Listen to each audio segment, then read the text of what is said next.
What's up, guys? How you all doing? Cosmic Harry here, and I am super stoked, super excited to bring you gameplay from the Xbox One in my Centurion Mk 1 tier 9 British medium tank, and we are on Karelia. I literally all that was needed was one or two more games for me to unlock the FE4202, the tier 10 British medium, and I literally ran out of time on the 360, and I knew that yes, it kind of glitches there for a second. The only negative thing I've kind of experienced so far, and I played this game, and this game basically gave me enough XP to move on to the tier 10, and it was a fantastic game. It was a wonderful game. It was a it's not an epic game, monumental game, not that many strategies, tactics, etc, but it was a fantastic epic game to end on the Centurion Mk 1. I sent her out in style, basically, because I didn't keep this tank. It to me, there's a lot of competition at tier 9, so I don't know, possibly, maybe, most probably I'll go ahead and buy it back later on. But for me personally, it's a very, very good tank. It's right on borderline on should I keep it, it's right there on the fringes of you should keep it, basically. But it's just let down by just certain little nagging things, and I promised myself that I would use the 20-pounder. That's the first thing. Once I hit 100 XP, it was 180 XP needed for the tier 10, and I did manage to play with the 20-pounder gun for I'd say about good 20-30 games, till I finally gave up. I said, I just can't do this. It just does not compare to the L7, to the 105mm. It just doesn't compare. The 20-pounder, 226 pen, 230 damage, and you compare that to the 105, 268 pen, 390 damage. I mean, to me, there's no comparison. 100% you get a reduced reload time with the 105, but it's not always about reload time, if you know what I'm saying. I mean, once in a blue moon I would get the chance to just unload my 20-pounder, and with that quick reloading gun, I would really put a hurting on the enemies. But that would happen once in a blue moon. That was situational. A lot of the times they were just kind of, the Reds were focused on somebody else, and I would take advantage of that and unload the 20-pounder, and it would work in that situation. But that wasn't a tactic, that wasn't a strategy. That was just me kind of taking advantage of someone being distracted, or someone having to focus their tank against towards one of my teammates, because you can only focus to at one person at a time. So yeah, and not only that, that damage also would let me down. 230 damage. It works at when it comes to sniping, like in the situations that I just mentioned. But when it comes to the end stages of the game, where you're faced, where you're in those clutch moments where there's only 5 enemies left, all the weaker players have disappeared, and all that's left is the stronger players and the stronger tanks, and you're out there with your 3 or 4 teammates against another, against 5 Reds on the opposing team, and it's all up in the air. The game's all up in the air.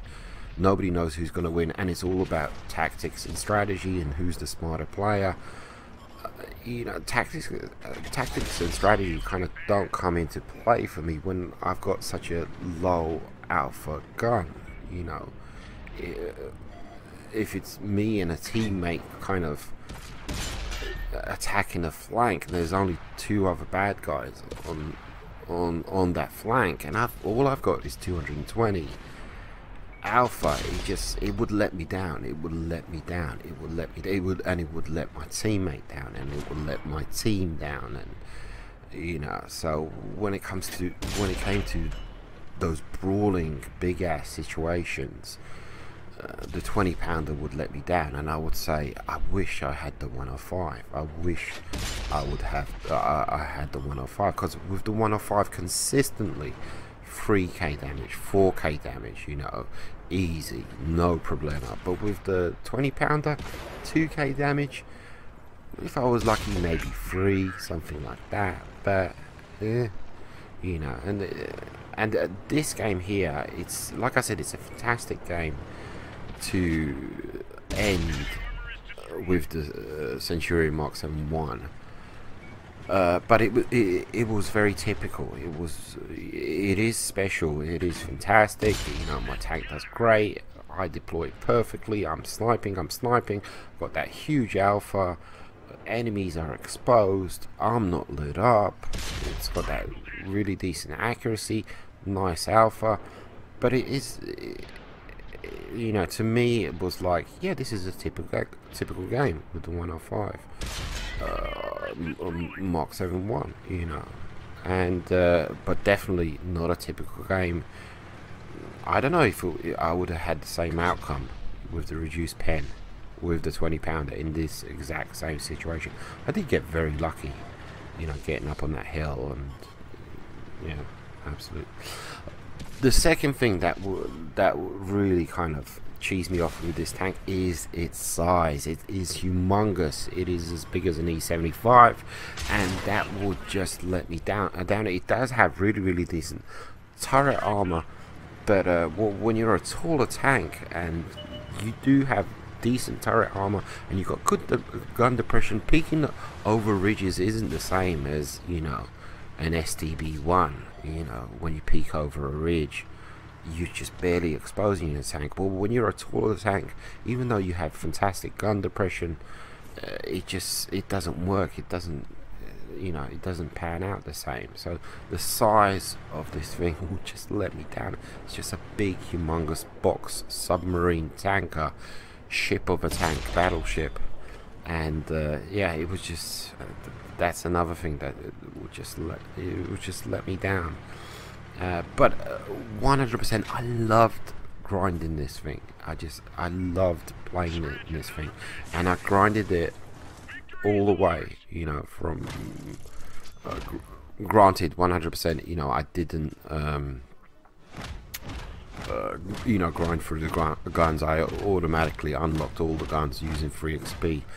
But to get to the tier 10, I played all the games 100%, and I loved playing in this tank.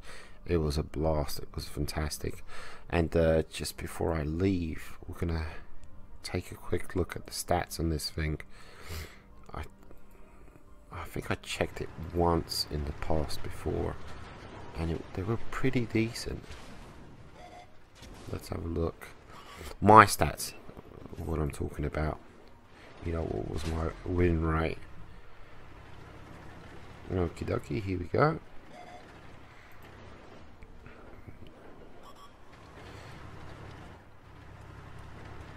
Terribly sorry.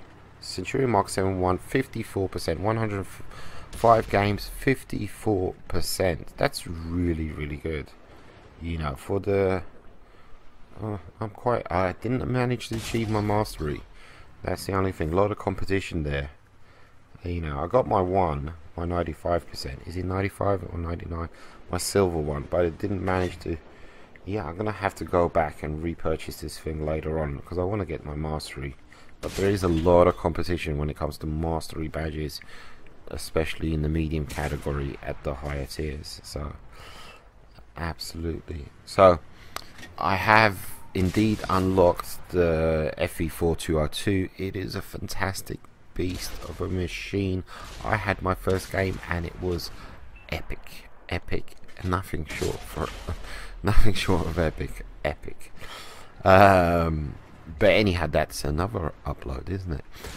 But what was I going to say? I'm going to leave you guys with some gameplay in my Centurion Mk 7 from the 360. It's going to be interesting, you know, watching this video, because you know, the remaining 2-3 battles are going to be in the on the 360. So a ever so slight drop in quality of graphics, but the gameplay and the game is still up there. It's still, you know, a fantastic game no matter what console you're on.